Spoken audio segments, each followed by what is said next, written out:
devotion with a verse which I'm going to show from 2 Peter, first chapter, 10th verse.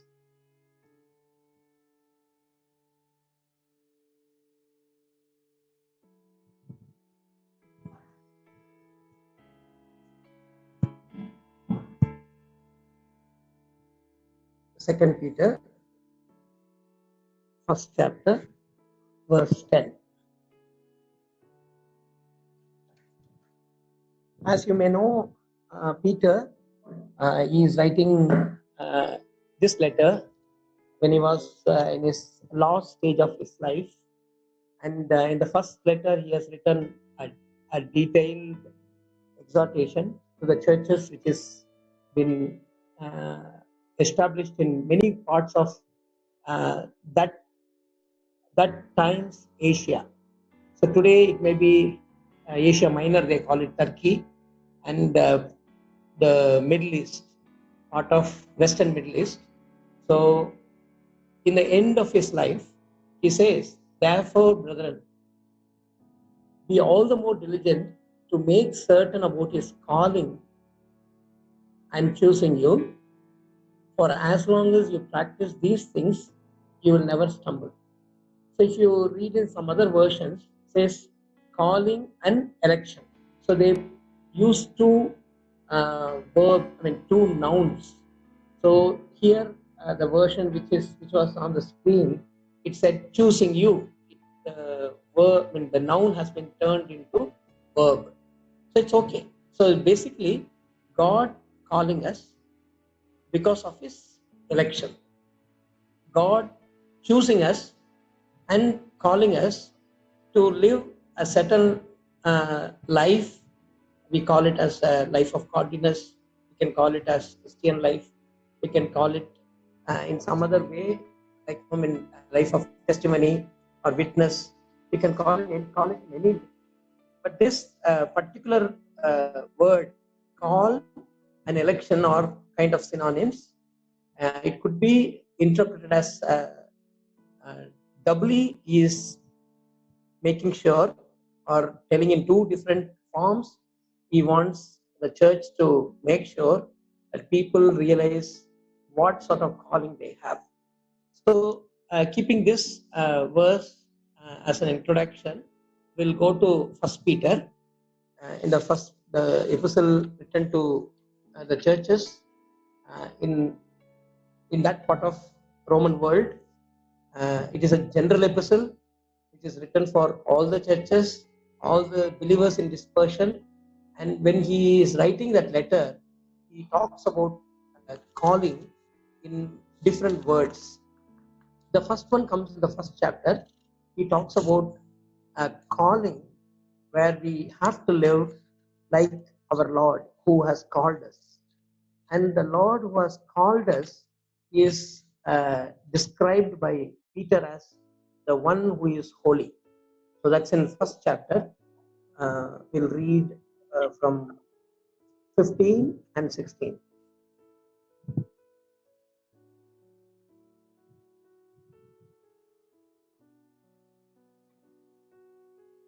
It says, the one who called is holy. So be holy yourselves also in all your behavior. All of your behavior. So that is a commandment. It is a commandment which is expressed in Old Testament, because it says in the next verse, because it is written, you shall be holy, for I am holy.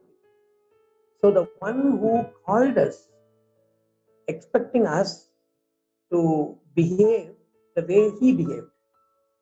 So we know certain things about God from the Old Testament, about Jehovah, the Father God, and we know many things about God because we have seen the recorded narrative, or heard the recorded narrative, or read the recorded narrative of his son Jesus Christ and his disciples. They say, we have seen his glory, and the glory is exactly the glory of Jehovah. So he was God. He was in flesh, but now though he is not visibly seen, but he is there with us, in us, and he is working through us. So the commandment is a commandment of old. Now it is again being reminded that the one who called us is of certain character, and we should live according to the character of the one who has called us. So he is love, we have to walk in love. He is holy, we should walk holy. He is righteous, we should be righteous. So whatever attributes you think of God, so that could be turned into a commandment. We should be righteous, we should be loving, we should be compassionate, we should be gracious. So we should be protective even, because God was a protector. We were just reminded from Psalms 91. So we supposed to protect, because as salt, we are the salt of the earth. Salt, one of the functions of the salt is protection. It protects, it keeps things getting spoiled. It adds to taste. Those things are secondary, but basically salt is used for taste and protection, mostly protection. So this is one thing which Paul says about the calling we have. And in the second chapter, there is a very famous verse in the 2:9. Probably many of you know by heart. You are a chosen race, a royal priesthood, a holy nation, a people for God's own possession. Then it says the purpose, so that you may proclaim the excellence of Him who has called you out of darkness into His marvelous light. And this particular verse, the first part, you are a chosen race, a royal possession, a holy nation, a people for God's own possession. So this thing, in a quote from Exodus 19 chapter verse 6.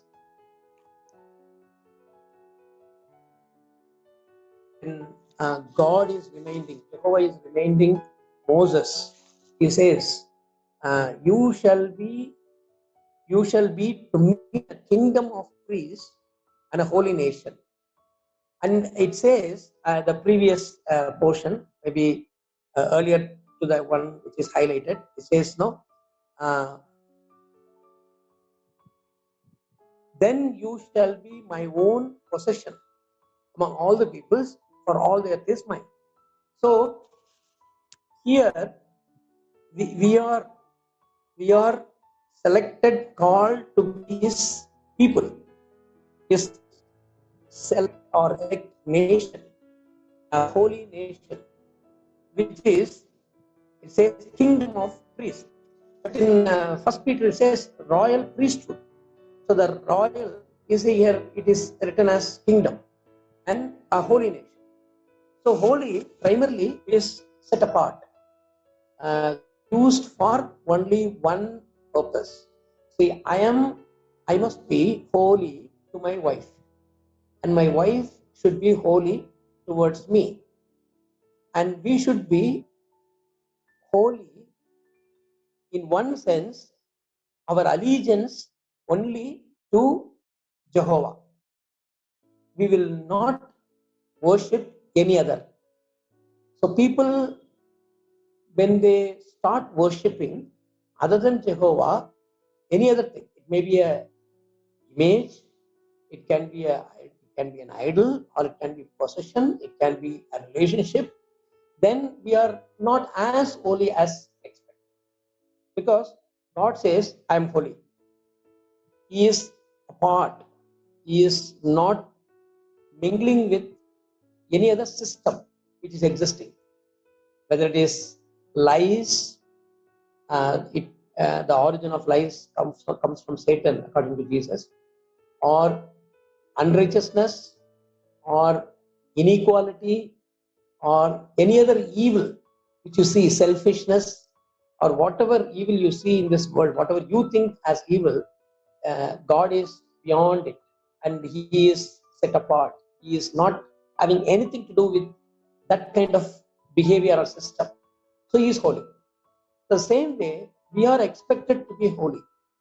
we as a community, in a small level, in your college, the community can be a prayer cell or fellowship, a group of believers who want to be witnesses in the campus.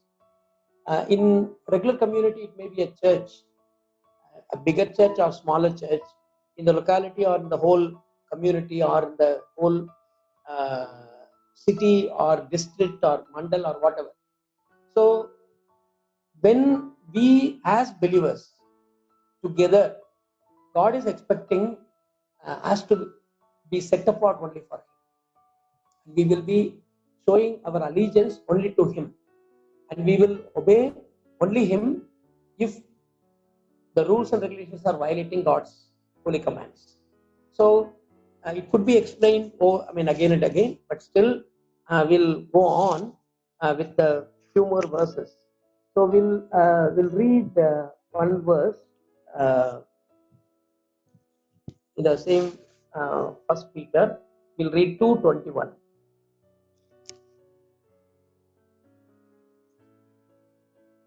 2:21. It says, "You have been called for this purpose." So this purpose, you have been called for this purpose. So if you see what is the purpose, if you want to see what is the purpose, you have to read up and down.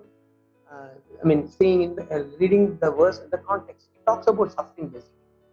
So the whole epistle talks about suffering, because the church was suffering at that point of time. It was not yet declared as an official religion of Rome. We know Constantine, after Constantine it has become an official religion, so the persecution kind of stopped after that. But before that, severely the church was persecuted. They were persecuted for no reason. People were accusing that these people are drinking human blood, because when we observe lots of blood, we say this is the blood, and we don't say this is like blood, we say this is blood. So people were misinterpreting. They were doing human sacrifice and drinking human blood. So such accusations without any ground was happening, and people were persecuting, and they were persecuted, and people were thrown to lions, and people were killed, and they were burned to death. They were put in different. They were put into different kind of torture actually. So, but Paul says, Peter says, he says, "For you have been called for this purpose, since Christ also suffered for you, leaving you an example for you to follow in his steps." So suffering is part and parcel of Christian life. And many times this aspect of Christian life is not being preached from the pulpit, because it's not very appealing. No, like when you go to a church and people telling you you'll suffer, you will suffer. It is not good to hear over and over about bad things, what is going to happen to us. But this is part and parcel of our Christian calling. And Jesus talked about suffering. Paul talked about suffering. Peter talks about suffering. Every apostle or every teaching you see in the New Testament, without this aspect of our calling, our Christian life is not complete. Even when Jesus was starting to preach to the disciples, Matthew 5, after telling about the Beatitudes, he says, when for no reason, when people persecute you, when they say things which is not which are not nice to you, be blessed. Because he says even the prophets of the old also went through the same kind of suffering. So whether it is Jeremiah or whether it is other prophets in the old, minor prophets, still they went through same kind of suffering. So this is part of our calling actually. So we have to make sure that why we are called. That's what we read in 2 Peter 1st chapter and 10th verse. And the first chapter of Peter, we read about our calling to be holy, because God is holy. So we are asked to be conducting in all our behavior according to his nature. So the holy nature, set apart for himself, not been joining or not compromising with a system which is existing all around us. Whatever may be the cost, but we are expected to be holy. We are expected to reflect the traits or attributes of God. And the second thing was God has elected us a community. We read in Exodus and also second chapter 9th verse. God has elected us a community. So this community should proclaim what God has a purpose for mankind, and of course, preaching the gospel also part of it. And living as a community set apart for God itself is a witness. That's what the original intention when God elected a group of people, the descendants of Abraham, then after Isaac, Jacob, then the 12 tribes, 12 sons become 12 tribes, and together they all became a nation. And that nation was expected to live as God was expecting them to live, but they didn't. They failed miserably in their mission. 70 years they had to go to Babylon. Then God brought them, purifying them.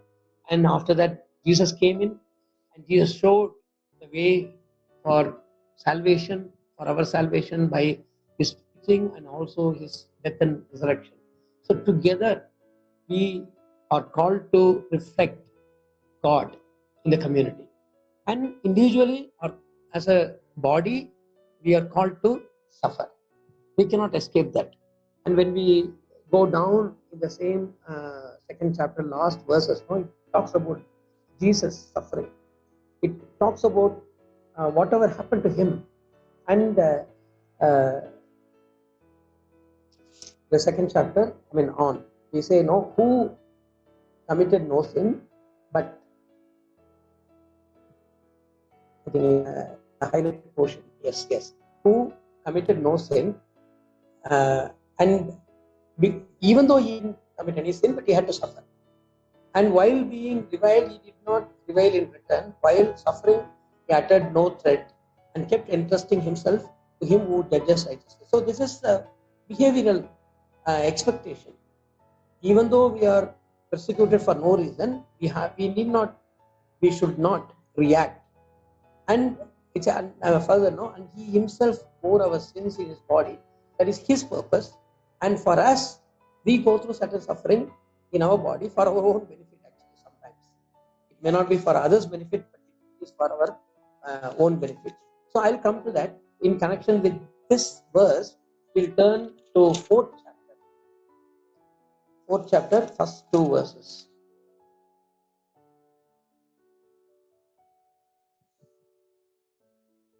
Therefore, since Christ has suffered in the flesh, arm yourself also with the same purpose, because he who has suffered in the flesh has ceased from sin. So as to live the rest of the time of the flesh no longer for the lusts of men, but for the will of God. So when we arm ourselves to suffer, so we should not think as a surprise. When suffering comes, no, we should never think it's a surprise, because it's our calling. So then we have to go with boldness to face any suffering. A soldier knows very well that they have to suffer, and at the same time, if there is a time they have to lay their life, they have to lay their life. When they enlist in the army, they know fully well what is expected of a soldier. It's the same with Christian life. So if we are not knowing, and we will not be arming ourselves, we will be just relaxing. So that's why in the same chapter, when we read verse 12,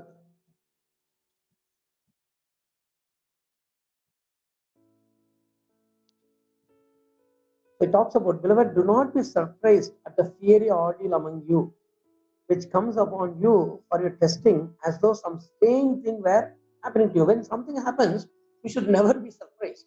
Some strange thing is happening to me, only to me. No, because it's our calling. God, when he called us, he has told us that it is part of our calling. See, like Jesus told, no, like anyone who wish to follow me, who is willing to follow me, should bear up his, will take up his cross. Cross is what?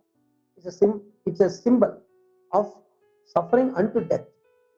A cross is a symbol of suffering unto death. So the next verse, but to the degree that you share the suffering of Christ, keep on rejoicing, so that also at the revelation of his glory you may rejoice with exultation. So this is the promise. We are so happy, or we are so pleased to read these promises, that we have a glory, we have a hope of unperishable and greater glory, inheritance, and all these things. But these things comes as a package. Suffering is part of it. So when we read about this part of glory in the first chapter, so we'll read first chapter, verse 5 and 6. First Peter, first chapter,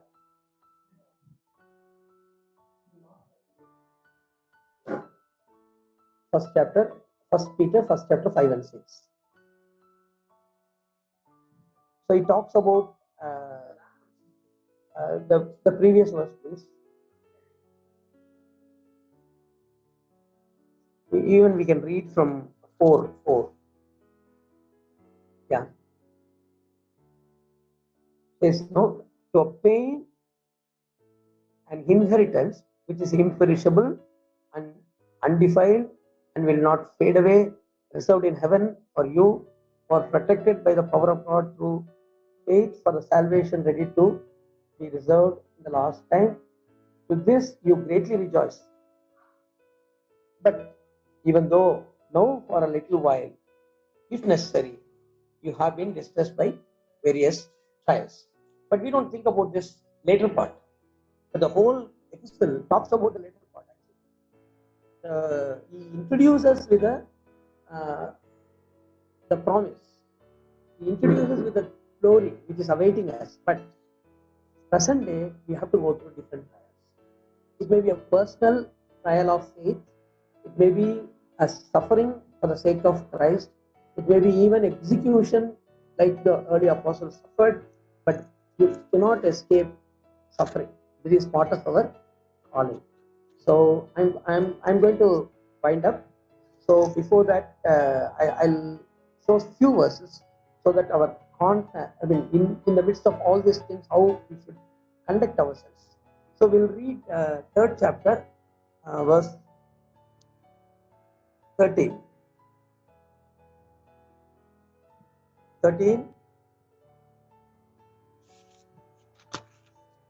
13, 14, yeah.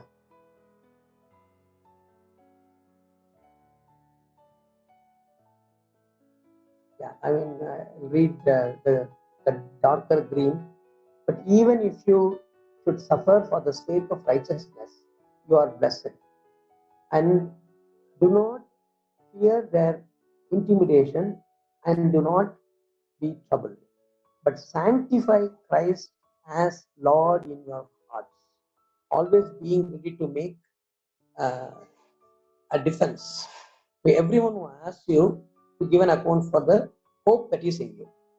Be with gentleness and reverence. So when we go through suffering, when we don't react, when we go through with a proper perspective, people will ask, why are you not reacting? Why are you going through all this? Then there is an opportunity to share the gospel. We can give a defense of the gospel. And we should do it with a proper attitude. It says now with gentleness and reverence. But within us, it says, sanctify Christ as Lord in your hearts. So, what is sanctification? Here, this sanctification is not the theology of sanctification, but you say, Lord has suffered. So, I am partaking in his suffering. That is the attitude Paul had. He says about that in Philippians 3. Philippians 3, verse 10 onwards.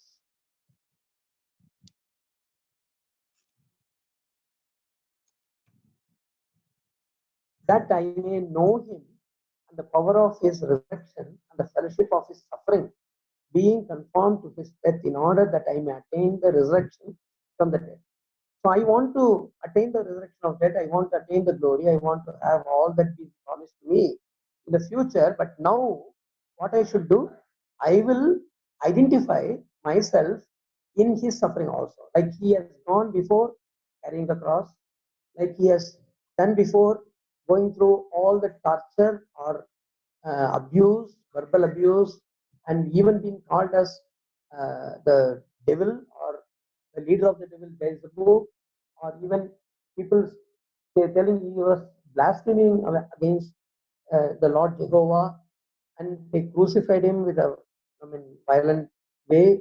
All these things may or may not happen to us, but if that happens, we are blessed. And Paul was ready to identify with Christ so that he may suffer like him and also experience the power of resurrection in his body while he is living also after his death. So that is a kind of sanctification we do, saying, I am ready. I am ready to keep Jesus as my Lord. He as my Lord, my Lord has gone through such a suffering, so I will also be willing to do the same thing. That is the attitude which we should have while we are living on this earth for His own greater purposes. And we'll read one more verse, fifth chapter, First Peter, fifth chapter, verse 10. Even we can read earlier verses. It talks about Satan because he is the source of all the suffering. But no, from 8th verse onwards. So it talks about be of sober spirit, be on the adversary, devil roams around like a roaring lion seeking someone to devour, but resist him, firm your faith, knowing that the same experience of suffering are being accomplished by your brethren who are in the world. I mean, at that point of time, they were going through terrible suffering. And after you have suffered for a little while, it says a little while, the God of all grace who called you to his eternal glory in Christ will himself perfect, confirm, strengthen, and establish. So, any suffering will not last for long. It will last only for a little while. So, that is a promise we have. So, when we read all these things, we should be all the more uh, gird ourselves so that we will face things uh, for the glory of God. We'll read that verse, the thought which I was sharing just now is expressed by Peter himself in the first chapter, verse 13. So we read 15 and 16. This is in 13 actually.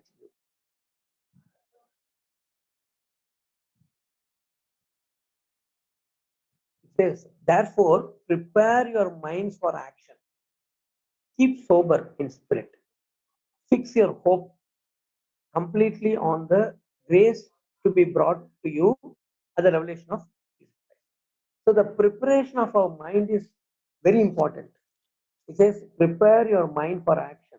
Keep sober in spirit. Even when it talks about in the fifth chapter, when it talks about Satan, it says sober. Be sober. So sober is a word which is used in the context of alcoholics. Like when they are not under the control of uh, the the normal spirits, they are sober. When they are when they are under the control of the spirits, actually they are intoxicated. So we should not be controlled by the spirits, which gives us kind of booze or a kind of escapism from this reality. So the reality for a Christian is cross. Reality for a Christian is that God is refining us for some purpose. When we really don't think about that, we are kind of intoxicated. People talk about prosperity. People talk about many other things. People talk about even money and our upward mobility, promotion, and all these things. So those all I would say spirits. So, but the real spirit works out only only a main thing in our life. So the main thing in our life, it could be summarized according to Paul in Roman 8, so that we should be 8:29. No, we should be conformed to His Son's image. And the same thought is given in Second Peter also. We will not refer to Romans. It's a very familiar verse, of course. You must know by heart Romans 8:29. Uh, but you can refer it later. But here, Second Peter, first chapter, we read 10, but we will read 3 onwards. Second Peter, first chapter, 3 onwards. Therefore, this is okay. Seeing that His divine power has granted to us everything pertaining to life and godliness through the true knowledge of Him who called us by His own glory and excellence. So, and again down, for by these He has granted to us His precious and magnificent promises, so that by them you may become partakers of the divine nature, having escaped the corruption that is in the world by lust. So there are many promises, people claim promises, but the promise claiming primarily for one purpose, that is in the previous was the blue highlighted thing, it talks about pertaining to life and godliness, a godly life. And the green highlighted talks no partakers of divine nature. So our godliness and partaking of divine nature is the primary purpose why the promises are given. And we should really look into the promises, but the promises we should apply to our lives are primarily for these things. All the other things are secondary. Like the Bible says, no, seek ye first the kingdom of God and its righteousness. So seeking it first, then all these things. So those things are secondary. So what are we seeking first is our top priority. For many people, it may not be the top priority, but as believers, as people who value fellowship, if these things don't come into our top priority, we are missing out something. People live substandard life, no mean Christian life. So they may be living in a substandard life, but this is order of the day. Many people live substandard. Only 1% of Indian population is kind of affluent, and 99% is not so affluent, and 15% have enough for their life and survival. 85% may not have all that they need. They may have to run to creditors or bank or whatever if they become sick, or if the children go to some college, or some financial need comes like marriage or some function or anything. The same way in Christian life also many live substandard. No, not many are in the top 1% affluent society, are not. I mean, 85% are not in that survival category. No, I mean, they survive without any care. So, but I hope that all of us who are part of the EMF fellowship or church fellowship uh, will not miss out the best which is reserved for us. And over, when you read the epistles, when you read Jesus' words, only these things will reverberate, and all the other may not be relevant. So we'll read First Thessalonians 5th chapter, one verse, and we will close. First Thessalonians 5th chapter,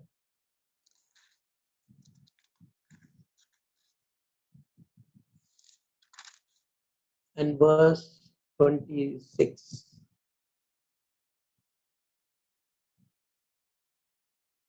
Sorry, 24.